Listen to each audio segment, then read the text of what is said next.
The slides I already have, and I think that I think they can be seen on the screen. Can we confirm that they can be seen? Yes, they are visible. Yeah, thank you. I think your background is quite okay, and I want to tell you that this study is as recent as last year, so it's recent. I can say it's more recent. We started it in 2022, but by the time we were concluding it, it was as recent as September of 2023 when the exercise came to an end. And as you rightly put it, the purpose really was to explore how much of the monitoring and evaluation has been used as evidence to inform development planning and budgeting processes in Kenya. So for that to work, we had to really go through a series of steps. First of all, to understand the current use of performance monitoring and evaluation evidence. So we had to get evidence from both what we call the national and the county level governments. And obviously, when we talk about national, we are talking about the government ministries and departments, and the same thing applies to the counties. And then the other objective was to also examine the current use of monitoring and evaluation evidence in informing planning, development planning, and in the national and the county levels, and then explore whether monitoring and evaluation of planning information evidence effectively informs the budgeting process. That was very, very, very critical. Otherwise, that was a very interesting study, and we came up with a number of findings. I do not, because of the time constraint, I do not want to take you to theory, but I want to mention that part of what I want to mention is that Kenya's evaluation system, monitoring and evaluation system, commenced sometimes in the 80s, but it was largely focusing on monitoring and evaluating small projects and programs, which were of necessity could not make a very strong relationship between what these studies are about.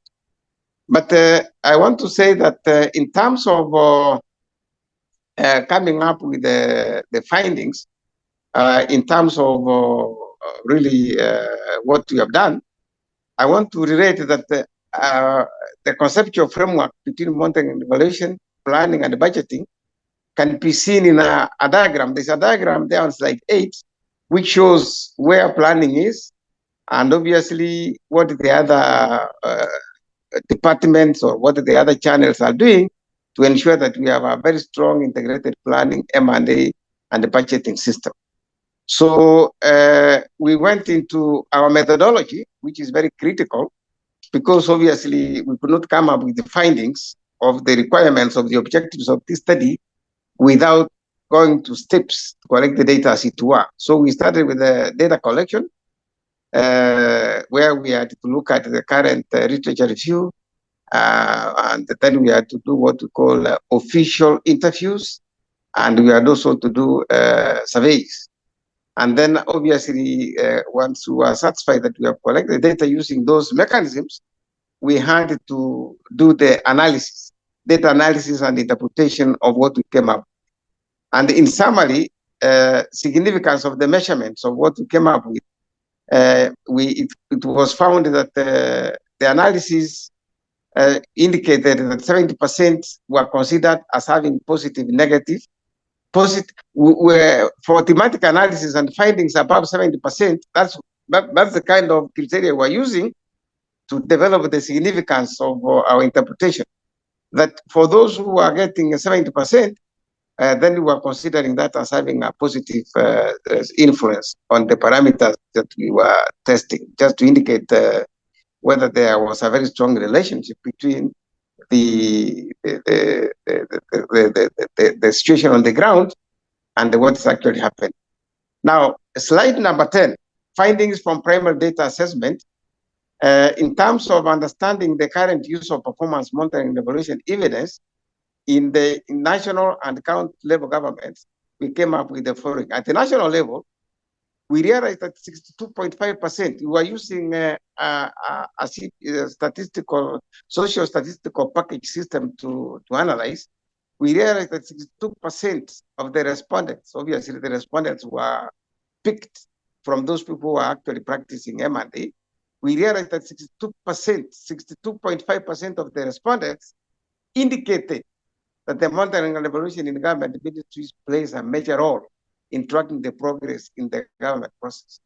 But obviously, but that disagreed 100% that the evaluations are sufficiently resourced and the program being implemented are not sufficient to meet their objectives. In other words, there was monitoring and evaluation, but 100% of the people said that evaluations have not been very, very, very strong in that particular aspect.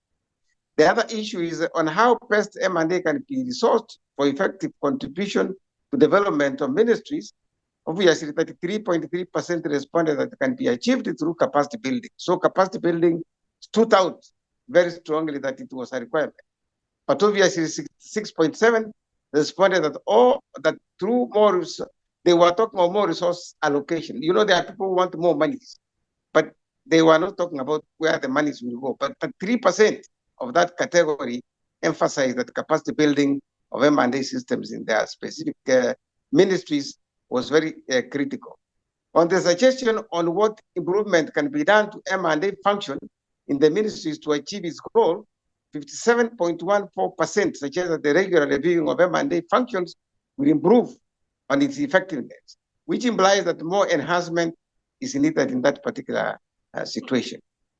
On whether there were M&A frameworks, policy and M&A plans, and result frameworks in government ministries, 40% said no, whereas 60% said yes. Obviously, more people agreed that the policies, M&A plans, and result frameworks were actually in place. That is very, very, very important. In other words, it is the 40% of the group that we interviewed that did not seem to have all those facilities. On whether government ministries and departments have sufficient individual M&A expertise, 80% gave a negative response, while 20% said yes. In other words, M&A personnel, those people who can practice M&E, 80% say they don't have those categories of people. And perhaps what I want to emphasize at that particular point is that the pool of M&A experts who were there in the previous period may have left, and that's why we have lesser numbers than it was before. In other words, the sustainability of the M&A skills or experts were never maintained as per the time we were doing the study, meaning the manpower, the capacities that were already built got lost, and it's only 20% that are continuously remaining. On whether there is a relation between M&A policy, national strategic plan, and budgeting, 60% of them agreed with the existence of the relationship, while the rest, 40%, were not sure of the said relationship. For example, for effective significance, the relationship should be 70% and above. In other words, that finding gives us a hint that somehow the policy and the planning and the budgeting are operating at the level of 60%, while the target was really to have 70%. In other words, we still have a gap that maybe we need to look at as government. But at the country level, the picture is even worse. That's the picture that is appearing at the national level. But at the count level, on the role played by monitoring and evaluation department in the count development, 43% of the respondents said M&A facilitates the implementation of development agenda. But it's through M&A analysis that informs decision makings. It's only 28% that said that happens. While, and then the smaller number, when that happens, there's only a smaller number that is used to track the implementation. And the components were also queried on the best way through which M&A can be resourced to be able to effectively carry out its functions. And 40% answered by developing an adequate M&A system. So on performing targets, vis-a-vis M&A in county governments, of course, the statistics you see there show that the mean of 2.17 and the standard deviation of 0.5 8 implies that most of the performance targets consequences are rarely triggered when the performance targets as a tool or measuring the county government's financial performance are met, so are not met. On whether the program should be eliminated when they do not meet the targets, majority of the respondents indicated that rarely does that happen. That is at the mean of 2.33% level, while the standard deviation stands at 1.53, demonstrating that the governments these county governments are rarely eliminated even when they don't meet the performance targets. So it means that business continues as usual, even when targets are not met, which means perhaps the policy must be operationalized to kind of come up with measures that can ensure that actions are normally taken. Because policies are meant to be operationalized, not just to be kept for the sake of it. Now, understanding the current use of monitoring and evaluation evidence in informing development planning in national and county governments. How much does M&E inform development planning at 2 levels? At the national government, it was reported that 80% indicated that there was a relationship of M&E informing governments for a period of 5 years in the previous 5 years, which means M&E and the national governments, M&E and the national planning were doing well. And that linkage was very strong.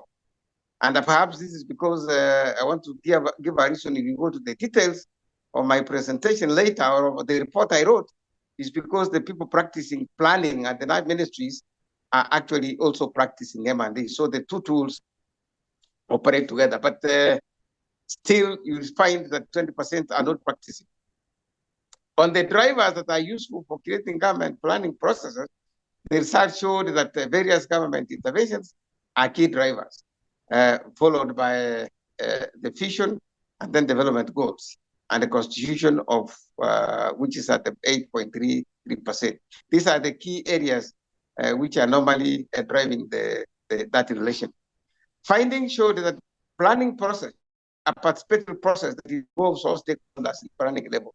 In other words, for the percentages to improve from 80% to 100%, then all stakeholders must always be involved.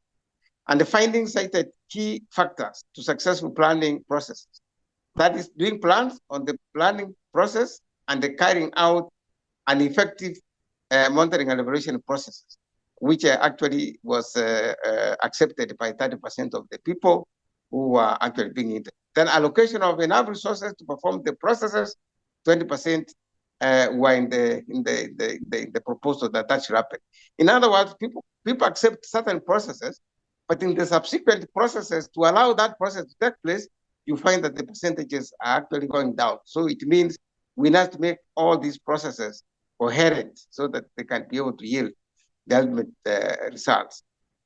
Now, on the use of M&E in the development of plans in the government ministries, a composite index. This one was actually a composite index that was used that could enable people to answer whether the government ministries and sectors are guided by planning processes. And you can see from the research that that process actually happens. Now, going down to the counties, a different picture is depicted, where we have a composite index of 4.5 compared to the composite index of which also at the ministry level is at 4.5, and an equivalent standard deviation, meaning that the levels of that link is still very strong at the two levels of government. Now, to understand whether monitoring and evaluation is informing the evidence informs the process of budgeting, and this is, I think, now we are seeing how the match M&E is trying to inform planning. Now I want to see how effectively then M&E goes a long way to inform the process of budgeting for both counties and national government. On the use of M&E information to track the ministry's expenditure during a financial year, the respondents replied as follows. 77.8% were in agreement, while 22.2% were not in agreement, meaning that obviously the majority were seeing a lot of relationship between M&A and the budget allocation. And then we're using those other the indicators to test that levels of confidence. Now, the same thing is also applying at the count level, and you can see the indicators are more or less the same as the indicators for the national government. Now, on budgeting performance against target, a composite index was given as 2.17, and there was a standard deviation of 0.7%, standard deviation of 0.76, which implies that the performance targets are regarded as significant factor while in formulating budgeting process in the county government. So at the county levels, there's still some little bit of challenge, as far as that aspect is concerned. Now, the guidelines on how to improve the demand and the use of M&E evidence in Kenya so that those indicators can improve to desirable levels, we agree that there is need to enhance the recommendations on provisions of the M&E policy in Kenya. The M&E policy in Kenya, which was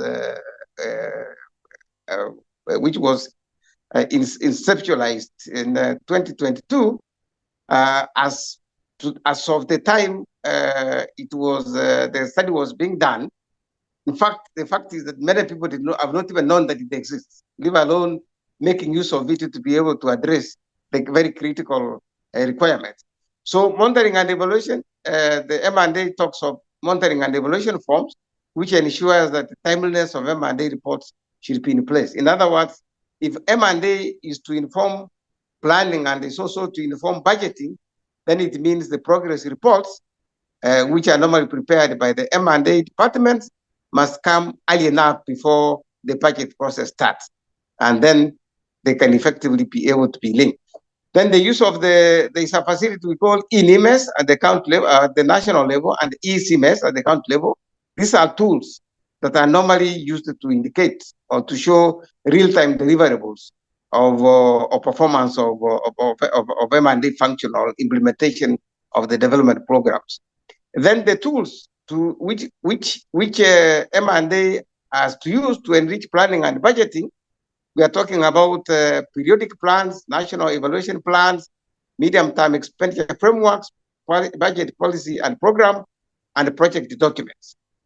And then the approaches and methods to strengthen M&A use in Kenya, we are talking about the result-oriented monitoring and evaluation approach, reflexive M&A approach, constructive M&A approach, an institutional framework entitled to facilitate M&A in Kenya. We are talking about monitoring and evaluation department, which must be really institutionalized. And then we have the technical advisory groups and the technical oversight committees, which must then be able to inform what we call the National Steering Committee, which is the overall organ of the structure monitoring and evaluation is organized. The M&A planning and the budgeting implementation strategies, uniformity in monitoring forms and reports so that they are all uniform. Provision of budget for implementation of monitoring plan. Representation, mandatory for representatives of different ministries to participate in M&A committee meetings. This is very crucial. Development of human resources, and this is really where we are talking about capacity, incorporation of appropriate methods and tools, use of information and communication technology where information is disseminated, performance monitoring plan, and adequate funding of M&A function. This one, the policy was very clear that 1%, in fact, we are talking about 1% of development budget must be allocated M&A functions across the government. Continued M&A systems where we have an M&A cycle. It doesn't begin and end, but continues it goes on a continuous basis.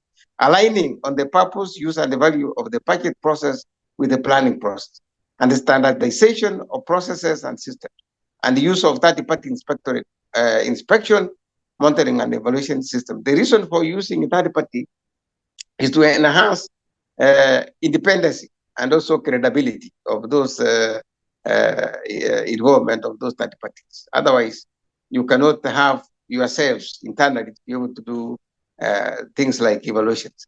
Enhancement recommendation on provisions of M&A policy in Kenya, and as I mentioned, this was approved in 2022, last 2 years, May, and requires to be disseminated to key stakeholders. And I think, as I mentioned before, the policy is in place. but very few people are still aware of it. So it requires to be disseminated. And then we're also talking about adequate funding for the M&A work, which is at the level of M&A at 1%. That was the recommendation, and the formation of those committees to be sure that the committees must also be involving stakeholders, not just government participants, but must also allow non-state actors so that they make discussions comprehensive and all inclusive. The evidence in the planning and the budgeting processes of Kenya is a key knowledge area in the global economy, which is instrumental. This is really very important. The approach embraces the use of M&E indicators that are trackable on a real-time basis to ensure that scarce resources are used prudently to achieve set objectives as stipulated in the country's development plan. The emphasis of M&A system is to improve efficiency, transparency, and accountability.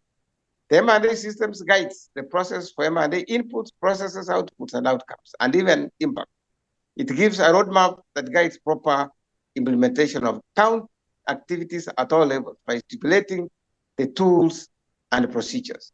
And it guides the development of the capacity of service providers in ensuring that quality services are actually provided.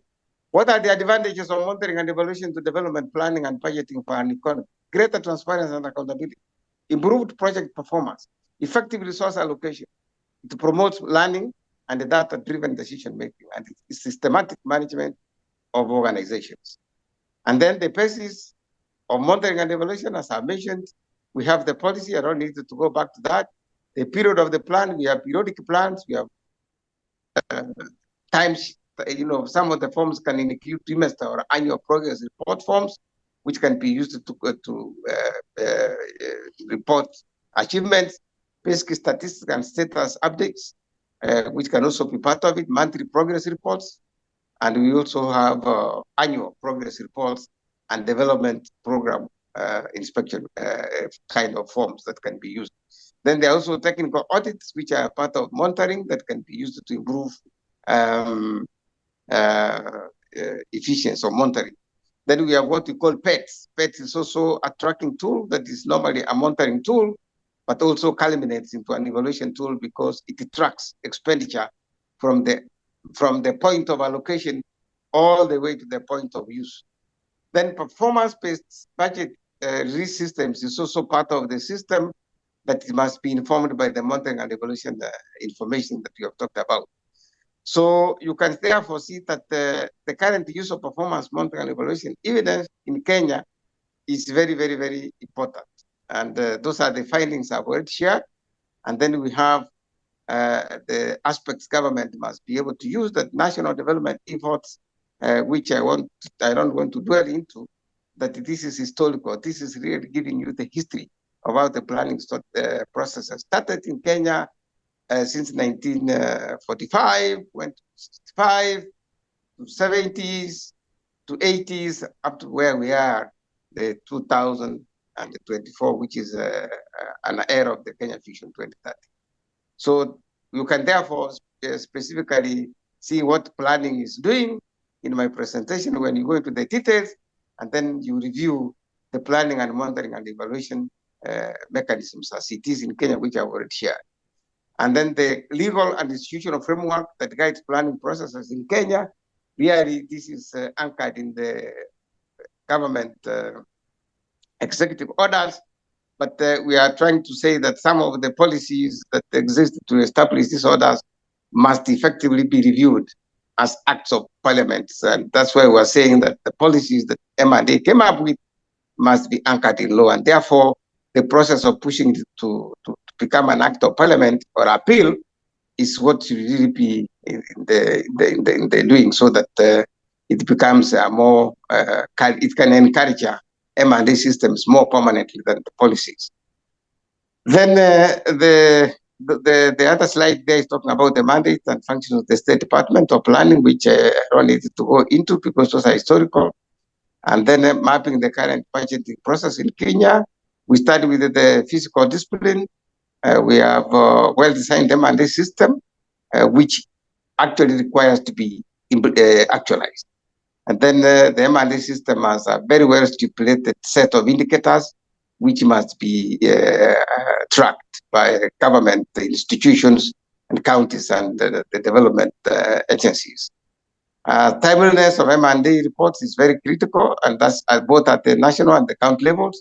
And we are using the e-system to ensure that that happens, the e-NIMES. And then the other aspect that is very important is the regular capacity building and training programs for M&E staff. This is really very important because we need a very strong, in fact, we don't need to call it individual or staff training. We need to actually call it institutional training so that even when people leave, the memory for capacity still remains. And that will ensure that the percentages we are targeting of M&A enriching or being mainstreamed in planning and being mainstreamed in the budget becomes strong. So I think that without deliberating a lot, because what I'm talking about here at the end, aspects that are actually grounding the findings of what the study came up. So I want to stop there and perhaps allow a situation of perhaps a question and answer session, and then I can be able to respond. Thank you so much, Kasam, for your time. Thank you very much, Dr. Machuka, for that presentation. I just want to apologize again to our participants and listeners for the sound break and the incoherent movement of the slides. We are experiencing some technical issues, but thank you again, Dr. Machuka, for that riveting presentation. We will have a chance to just break down the conversations or what you've presented on a little further on. For the benefit of time, we will move on to our next speaker. And our next speaker is Roland Taremwa, who is the Senior Monitoring and Evaluations Officer under the Directorate of Monitoring, Evaluations and Inspections in the Office of the Prime Minister, the Government of Uganda. He works as a technical M&E officer, undertaking performance assessments and institutional capacity building across central and local government institutions, specifically overseeing the areas of natural resources, environment, climate change, land and water management, and community mobilization. He also coordinates the government evaluations facility, which supports and builds and enhances national evaluation systems for knowledge brokering and advancing evidence-based policymaking in Uganda. Mr. Roland Taremwa, you are most welcome to present. Let me stop sharing so you can share your presentation and present. Thank you. Okay, thank you, Profe. My presentation is looking at the current use of performance monitoring information and the evaluation evidence in the planning and budgeting processes, a study that was undertaken in Uganda. And I'll cover 6 areas, a quick background to how the study was undertaken, looking at the structure and architecture of M&E in Uganda, a highlight of the study findings, and a few factors that undermine demand and use, and the critical challenges and gaps, and lastly, the lessons learned and the best practices, also going into the next steps for Uganda. This study, as part of the background, was undertaken by a team led by Professor Augustus Nwagaba, and it was guided by 3 broad themes, looking at policy narratives, a narrative on evidence, and then understanding stakeholder interests and capacities, because we all know that gaining interest from all those within the M&E ecosystem is the very first step towards ensuring that evidence is collected and is used. There were 3 methods used in the study, looking at a documentary view, where a lot of documents were reviewed over a period of over 20 years in terms of the way Uganda did its budgeting and planning and the extent to which we used evidence.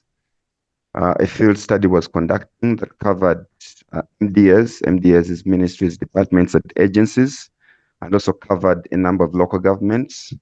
And then key informant interviews were undertaken with planning units and budget units across ministries in government, and then the planning units in local governments. Just for emphasis of this, a lot of the M&E functions within government of Uganda are domiciled within those two, the finance department and then the planning and budgeting department. In terms of the purpose, Professor before had already highlighted, since this was a similar study conducted in Uganda and Kenya, so I won't delve into much of the detail, but the purpose was to understand the current use of M&E in planning and budgeting processes. But eventually we wanted to have a product, to have a guideline on how entrench the use of M&E evidence within the public sector planning and budgeting processes, with an aim of ensuring that there's available performance data on everything government does that is existent within development plans, existing policies and programs, and even projects that are being implemented, right from short-term projects that come up as a result of emergencies to medium-term and long-term projects that eventually graduate into programs.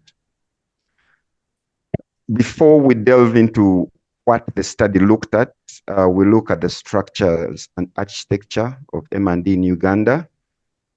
At the very bottom are the local governments, which further are broken down into sub-counties and divisions. Divisions are applicable to municipalities, whereas sub-counties are applicable to district local governments. All of these, of course, have data collection and reporting processes that have reports submitted quarterly and consolidated into annual reports. These feed up to line ministries, departments, and agencies, and all these have functional management information systems. Well, not all of them, but a number of them do have the water, agriculture, health, education, and a number of other key service delivery ministries do have very functional management information systems.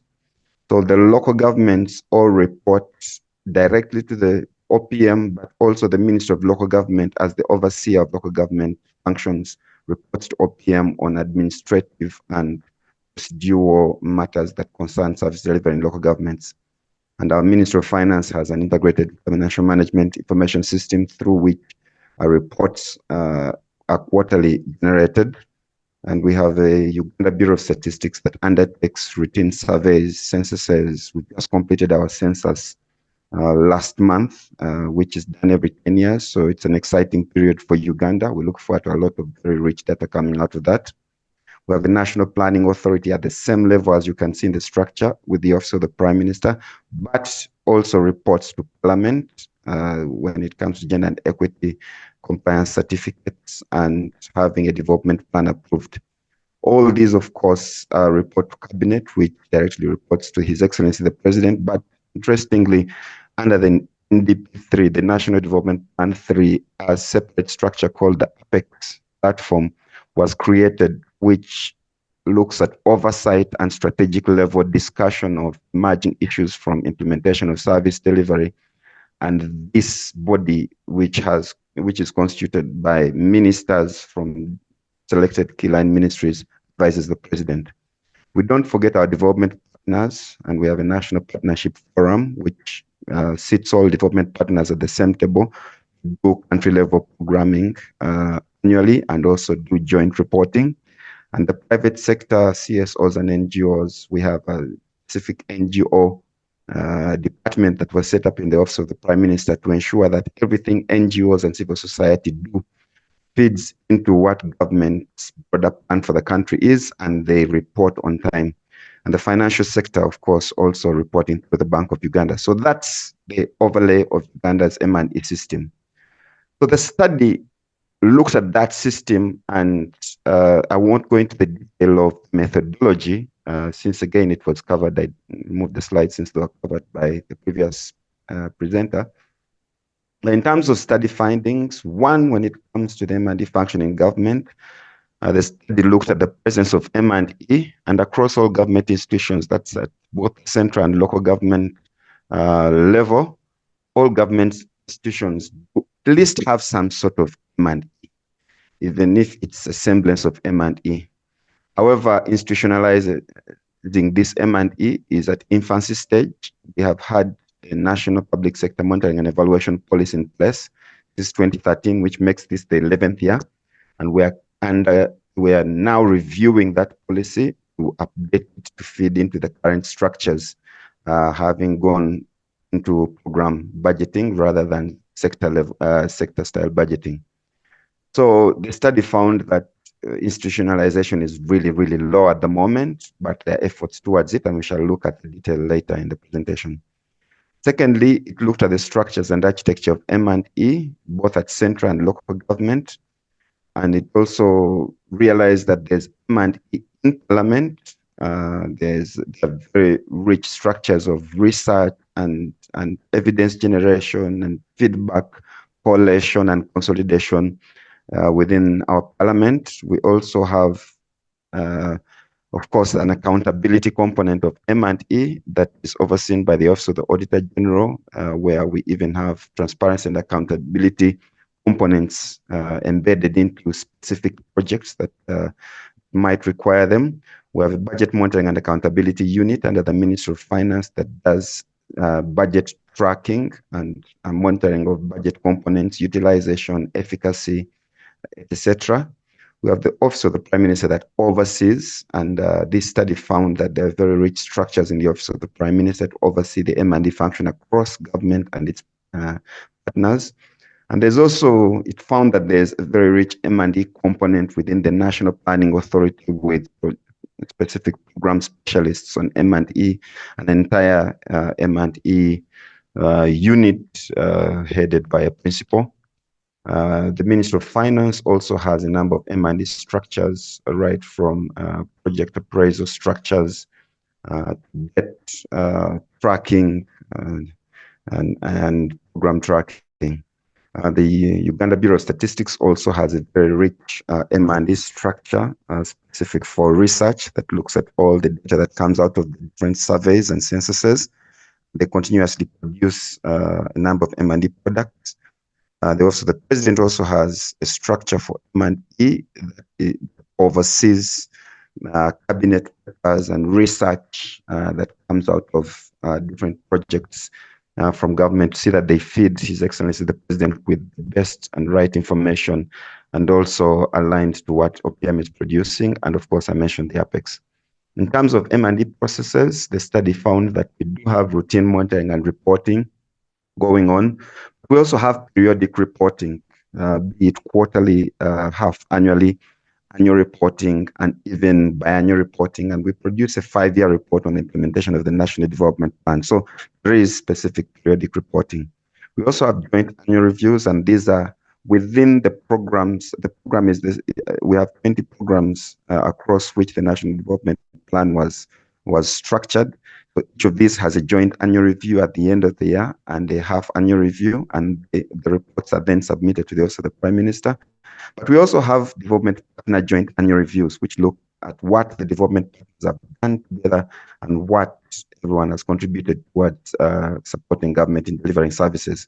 We have national annual performance reports and half annual performance reports that are also routine. And we have mid-term reviews and evaluations that are undertaken for all the projects that government undertakes. Of course, the percentage of the projects that are covered is still low, but at least most of these projects during the design stage also plan for mid-term reviews. And then we are slowly building the culture of end-term evaluations, end-line evaluations, and impact evaluations. In terms of the most critical actors, development partners, all the government institutions, NGOs, and public sector institutions are all considered actors across the broader framework. But the key actors that sit at the high table are the Office of the Prime Minister, Office of the President, the National Planning Authority, the Ministry of Finance, Planning and Economic Development, and the Uganda Bureau of Statistics. In terms of capacity and facilitation of M&E, the study found that this was not well capacitated, and it was characterized by unskilled and inadequate staff, where even for an entire institution that has over 500 staff, you'll find that the M&E unit has 1 form staff. that are overseeing the performance assessments and oversight of the institution. And they have inadequate tools and a mega budget. And in terms of digitization, it found that there was inadequate digitization of data, with few ministries, departments, and agencies having enterprise resource planning systems that usually are used for performance assessments and reporting. There was a minimal establishment and specialized skill sets, for example, data analysts, data miners, programmers, etc. The skill sets were low. And also there was low application of the balance scorecard, that is a global best practice, and use of dashboards to ease reporting. Looking at the detail of the study, in terms of sufficiency of M&E capacities in MDS, 80% of the government institutions indicated that they had sufficient individual M&E capacity. Those were the ones who reported that, yes, we do have sufficient capacity. And also majority of the MDS indicated, majority of the MDS indicated that they do not have sufficient individual capacity. So at institutional level, the institutions said they have capacity. But in terms of the individuals themselves within the institutions, a majority of them indicated that they do not have capacity. In terms of the level of demand, 92% of the respondents indicated that there was high demand, whereas 7.1% said there's low demand for M&E evidence for planning at institutional level. And when you look at the main consumers of M&E data, across the program project officers that were respondents, 64.3% indicated they considered themselves as main consumers. When you look at the planning and budgeting unit, 64.3% felt they were main consumers. In terms of sister government ministries, departments, and agencies, 64.3%. The private sector had a very strong feeling that they are main consumers of data, which was on a positive note. And the same applies to development partners who felt they were really main consumers of the data that comes out of government M&E processes. In terms of presence of strategic phase in the budget cycle that incorporates M&E, 64.3% of MDS said yes, they felt they were involved in the strategic phase of the budgeting cycle, whereas 35.7% of them said they do not have such procedures that contribute towards the strategic level budgeting. And the reported initiatives included having a complete inventory of current funded program, where 57.1% of institutions indicated they do, ensuring that the institution justifies budget requests with rigorous research, 57.1%. And also in terms of ensuring that evidence is incorporated in contracts, 64.3% of the institutions indicated that they did. However, regrettably, a significant portion, that's 35.7%, reported that they did not have any of these procedures strategic level. They felt they were at much lower level of the budgeting cycle rather than the strategic level. In terms of presence of tools and promoting alignment between the users of evidence, 57.1% indicated that they have sufficient tools, while 42.9% indicated that they had inadequate tools. Now, going into the factors from the study findings that undermine demand and use, the first one is inadequate appreciation of full institutionalization of M&E function across MDS. We realize that it's important that all M&E actors at all levels do appreciate the need for M&E, and this is a very key factor. The other is there's lack of adherence to data quality standards, even when they are set. Even when tools are circulated, reporting doesn't follow these tools, and yet it's a critical factor. For Uganda, we have a very huge informal sector, which means a lot of these entities lack official data, and this undermines the predictive projections by government in terms of what kind of services are required and what needs to be put in place to serve the entire country.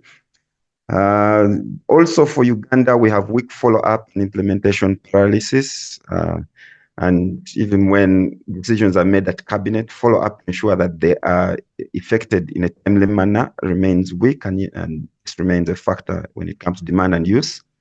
We also have inadequate alignment and harmonization of data needs and indicator definition. Our National Development Plan results framework had over 5,000 indicators, and we realized a lot of them were not aligned to exactly what some of the entities contributing to the programs were doing. So we had a reprioritization process.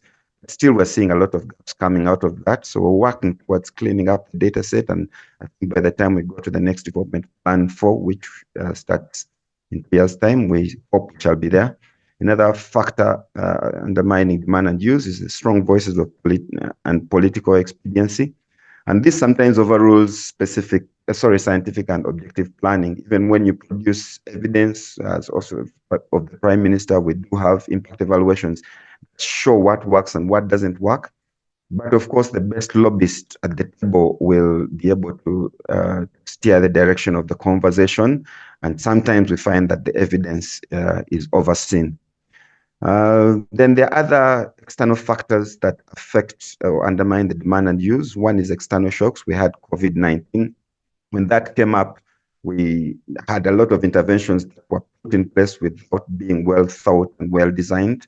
But because it was an emergency, we have landslides that we have certain parts of Uganda that are prone to landslides and other shocks, drought and other epidemics. So when these come up, then you find that evidence is not really used when decisions are being taken. We have a constrained fiscal space where even when the evidence points to a certain intervention that works, you'll find that you won't have enough money to do it, or you find that you have other competing priorities. However, interventions are in place as a country to try and grow the resource envelope and the tax base. We have planning and budgeting dichotomy. We do have a 5-year plan, but you find that every year we have to sit down and come up with a budget for an institution or a local government or a ministry. And because of that, you find that different priorities that come up, and you do have misalignment. Then we have development aid conditions that come up and decide which direction we take as a country. And we have rampant supplementary budgeting. We keep approving supplementary budgets in the middle of the year, which affects the decisions made at the beginning of the year. Looking at the critical challenges and gaps, the very first one is inadequate capacity and funding for the M&E function. M&E, according to the policy, is supposed to have 3% of the budget for every project and every policy implementation. But right now, we see less than 0.5% being focused towards M&E. And the capacity also looks at the human resource and the infrastructure and tools. We also have a shortage of specialized and appropriate skills and experience. I've gone through some of these earlier, so I'll just run through them.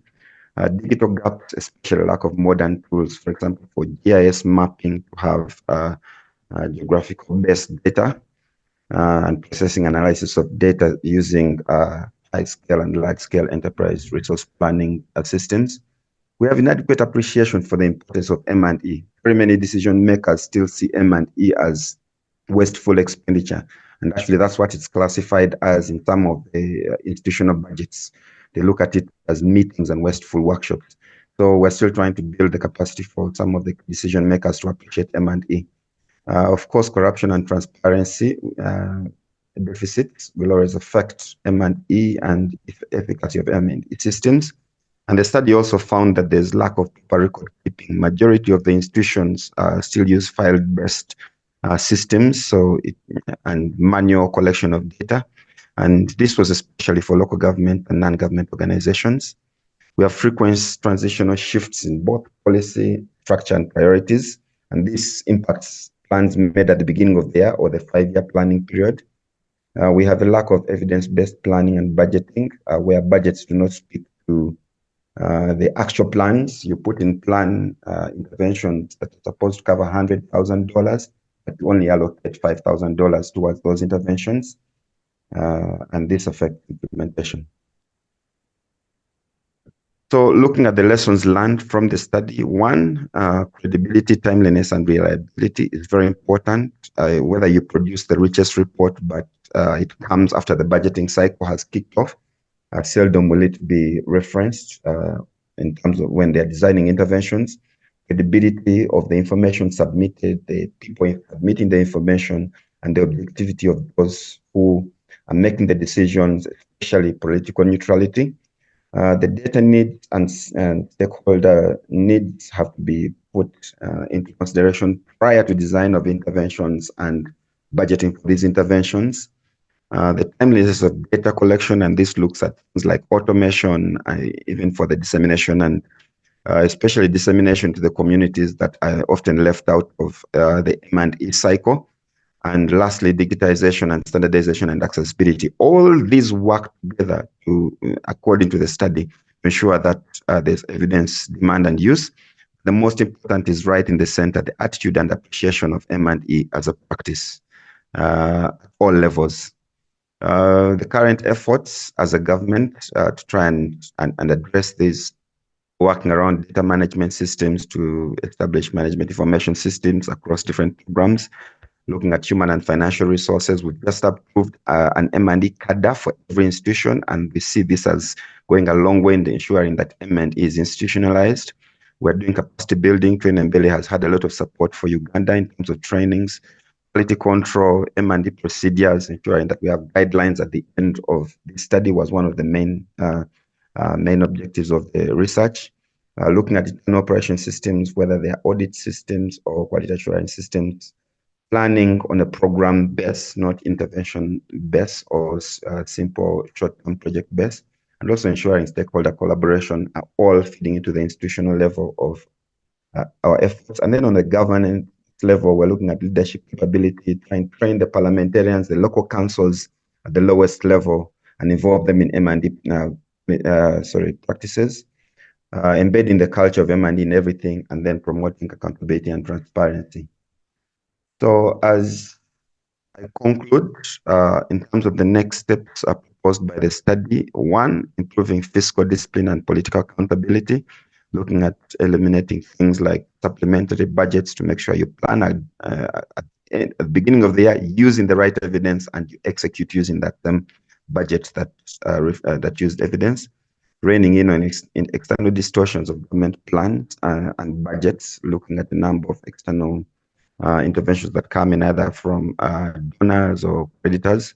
Public communication and transparency, very key, ensuring that we have the right information to all the people to ensure we promote demand for M&E products.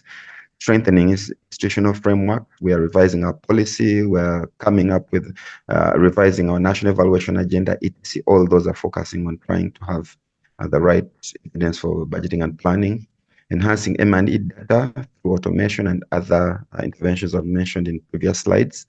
Looking at leveraging ICTs and digital systems for M&E data. We did our census last month, as I mentioned, and for the first time, we had a digital census, which was the first time in the history of the country. And instead of having the census results availed after 2 years, as we have in the past, the first time we're going to have them availed within 6 months of undertaking the census. So this is a very good direction for the country.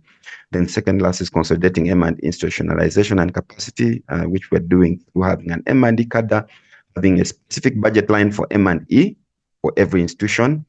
And then lastly, cultivating a mindset towards appreciating M&E at all levels, right from His Excellency the President through all politicians, Parliament, the technocrats, and the public themselves. I will stop there, and any questions are welcome. Thank you very much, Mr. Taremo. I just want to remind our participants that if you do want to see the full reports and guidelines, you are welcome to go onto the Twendembele website under the publications page, and you will see a whole host of reports, not only from Uganda and Kenya, but also from our other 4 partner countries. Now we're moving on to the Q&A session, and I do see a couple of questions, and the first one is from Nick Sambara to Mr. Machuka. He says, "Thank you and great presentation. You talk of use of evaluation evidence and its importance. My question is, how does M&E evidence play out against other forms of evidence? Example, political influence in influencing policy, practice, and evidence. And then we have another question. And this question is from Florence Mbabazi, and she says, what long-term social changes can be attributed to the implementation of recommendations from M&E reports in Uganda and Kenya? How sustainable are the change brought about by the influence of M&E reports? Can I request, Dr. before participants, before Mr. Machuka, you come to answer the question, can I request Dr. Aya Bulela, who has something to say? I see your hand, Dr. Aya. Can I proceed or? Yeah, I think it's another Aya Bulela, not me. Oh, I apologize for that. Okay, then I will take it. I'll take the questions to Mr. Machuka. Do you want to start with the questions, please? Thank you. Yeah, thank you, Kasongo. Let me start with the first question, effectiveness use of evaluation. I think the question I saw Amanda raising, that's really why I wanted us to perhaps to recommend that in Kenya we have had quite a number of evaluations that have taken place. But I think coming up with an evaluation findings or coming up with an evaluation report and the effectiveness of its use on the ground is where we have a serious challenge because in fact there's a feeling like how much of the evaluation reports do we have are being utilized for the purpose for which the findings are coming out for. So we have that serious disconnect. That is not just a question of coming up with an evaluation, but does that evaluation really inform policy? And if so, to what extent? I think that's really where we have a glaring gap that we need to find out. And if not, if we find out that we are coming up with evaluations that are not informing anything or any policy maker to influence the final decision, then it creates a feeling like that they don't significantly play an end of what they are meant to do. So and I think this is why we are having those percentages of effectiveness, particularly even up to the budget level. So in my tech, we need to find out the levels and then use those levels to make policy decisions so that if it is the uptake, actually the uptake of evaluation that is slow, then we explore mechanisms of enhancing that uptake so that the evaluations are used for the purpose for which they are meant for. But you know, if evaluations sometimes contradict what the ruling party is talking about, then maybe you could find out, you could then confirm that perhaps that's where the bottleneck is. And some evaluations may also not be very popular to some established institutions. So the uptake, that can also be a big constraint. So that's really a big challenge. And but for us to be able to come up with the uptake of evaluation, that will really require a very serious kind of focus. So that if we are come up with evaluation reports, then how much of those reports are being used, or how much of the recommendation that are coming out of the evaluations are being used for by the organizations or by the government or for decision making. Number two, the other question was how sustainable some of these M&E programs can be. I think I also alluded to this, that I think if we could come up with a comparative, and perhaps another study can look at that aspect. If you look at the Kenyan scenario, unfortunately, we didn't have this study compared to another period of time. My take is that perhaps before the 2 years we were looking at, M&A uptake was a bit higher and maybe it is going downtrend. And I think then that calls in the question of sustainability. Did we build the capacities that were never rolled over to the next generation that is meant to keep it even much strong? I think that sustainability requires, and I mentioned it in my findings, that what we require more is institutional capacity, and not just one-time capacity, but continuous capacity building programs, so that as people continue to change from one institution to another, we don't lose out on the knowledge they have already gained on M&A. And I think this is the key challenge, because you realize that people who are trained on M&A, some of them have left, or some of them have gone elsewhere, and therefore sustainability of that program becomes a challenge. And also with the change of government players, at the end of the day, M&A is supposed to work for government, the running government. So if a running government comes with different changes, then it also gives a hope to sustainability of those programs. So the indicators of our findings show that although M&A is not, we cannot say that it's so weak, we can say it is not perhaps at the level where it ought to have been, particularly when it was starting. So, and that was also a function of the people on the ground and the political system that was also in place, because political aspects is very, very critical in ensuring that M&A programs are sustained over time, because M&A, is not a very friendly discipline to many institutions, because it's a discipline that kind of recommends transparency and accountability. But you see, accountability and transparency in our government setups is still not a very strong belief so far. So I believe that's the way to do it, but it should be like a continuous sensitization program that can be able to change people over time. Thank you. Thank you very much. Roland, you are welcome to answer the question. And if you could also just consider the question from Nick Sambara, who put a question to you. If you could also just attend to the question that he put. Thank you.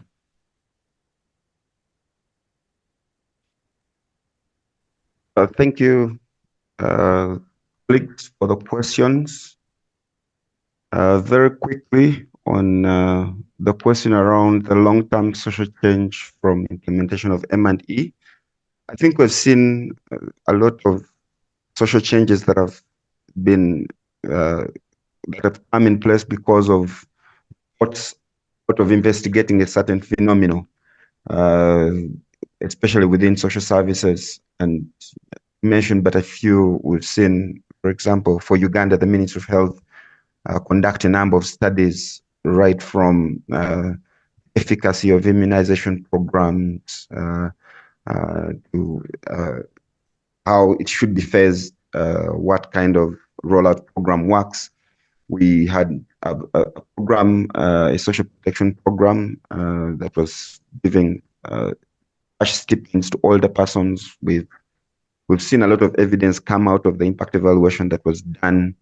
And when the recommendations were followed up, we've seen the program transform, and eventually these results or successes have got down to the actual beneficiaries. We've seen OPM conduct an evaluation on schools facilities grant, for example, and when the Ministry of Education followed up on the recommendations from that study, we saw things like changes in the size of the capitation grant, the frequency, the targeting criteria for schools. So yeah, and from this we've seen things like enrollment and retention rates in the schools that were targeted go up, whereas those that were not targeted, that were in the control group, some of those evaluations have sort of stagnated, or the growth has been slow. So yes, there is long-term social change seen from follow-up or implementation of recommendations from M&E processes. How sustainable is the change?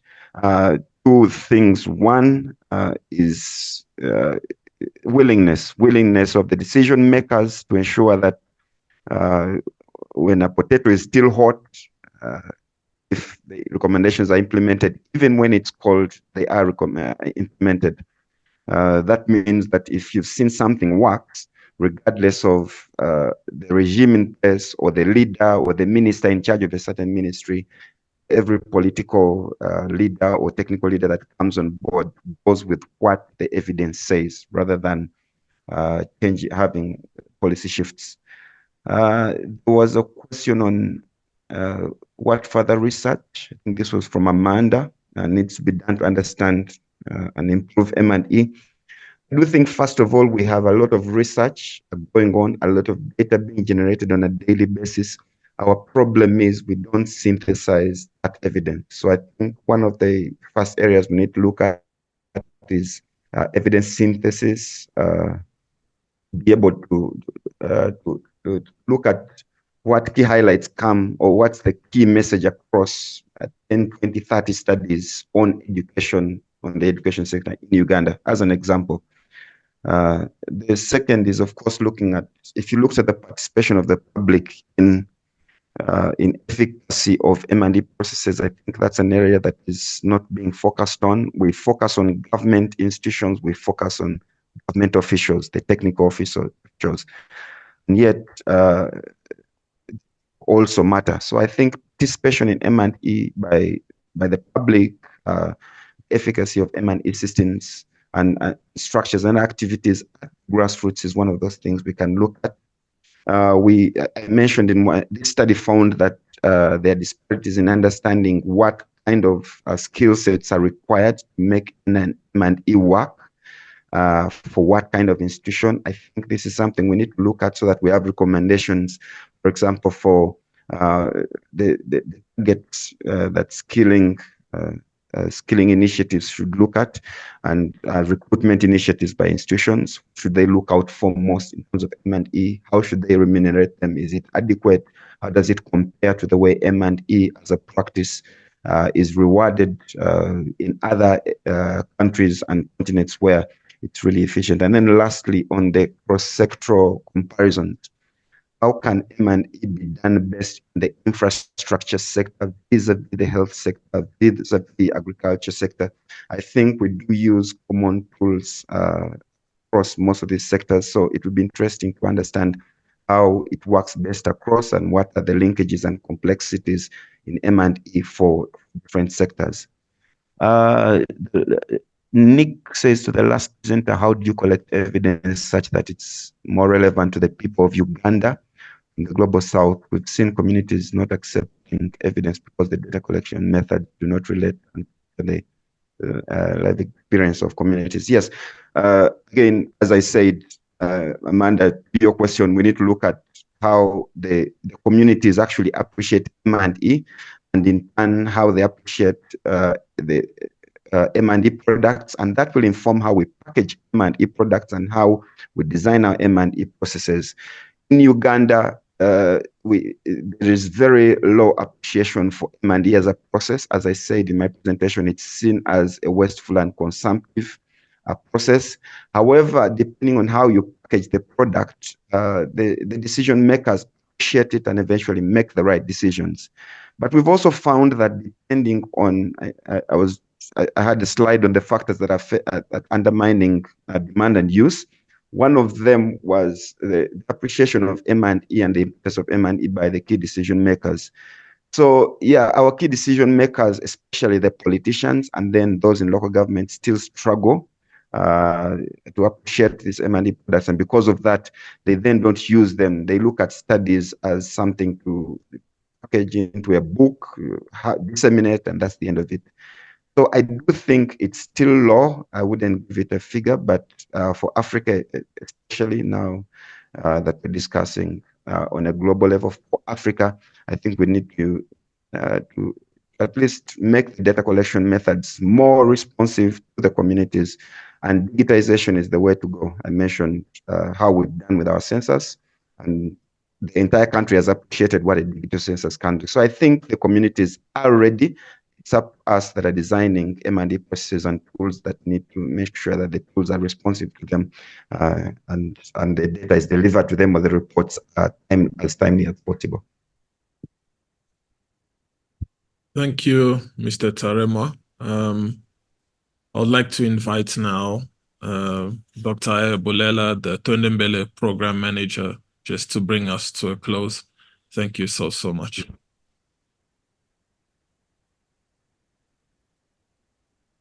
No, thanks so much, Perfect, for your facilitation, as well as Dr. Machuka and Mr. Roland Taremo. I think what we have here is two fascinating case studies, because if you look at Uganda, it's a centralized or unitary state, but there's some level of devolution to local government, and you sort of see the architecture of the M&E system. And then with Dr. Machuka and Kenya, there's some nuance there again, because Kenya is probably one of the most devolved governments we have on the African continent. But for me, I think what these studies have sort of shown, colleagues, if you look at how we've designed them, it's more like an evaluation of M&E systems and their ability to produce influential information that are able to drive policies that lead to social change, that lead to better policies, essentially, and policies that lead to development. And I think what we can see from the two case studies is that even though there are challenges, there is sort of avenues for M&E information to make inroads into planning, into budgeting. And I think the most important parts of M&E information being influential is that there needs to be, number one, accessibility of timely evidence to those people who want to use the M&E evidence. And I think both Roland and Dr. Machuka have highlighted the need to digitalize monitoring and evaluation. And I think you can sort of see from Kenya how they've moved towards an electronic, or what they call National Integrated Monitoring and Evaluation System at national level. And then also trying to decentralize that to the county governments through the electronic county integrated monitoring and evaluation system. And I think Uganda, with National Development Plan 3, have sort of tried to sort of digitalize monitoring and evaluation as well. And what this all does, I think it gives greater space and scope for M&E information to be able to influence policy decisions going forward. But of course, everything is a work in progress, given the level of ICT saturation on the continent. But I think, Pave, what we've had here is two well-executed presentations by both Dr. Machuka and Roland. And as Roland said, and one of the participants asked, I think it was Amanda, it is important to now do sort of like some sort of scientific scoping to understand, when we do evaluations, to what extent are those evaluations able to inform critical government policies that lead to social change? And I think that is the next challenge that has been laid before us, I think, by Dr. Machuka and I think Roland to a certain extent. So I think, without stretching the session even further, Parfait, thank you to the panel, thank you to yourself for an excellent afternoon or a session, as well as the participants for engaging the presentations, which were quite technical, by the way. But I think you sort of see the appreciation of scientific inquiry and how it can sort of move monitoring and evaluation practice forward. So thank you very much, colleagues, and have a wonderful afternoon and evening further.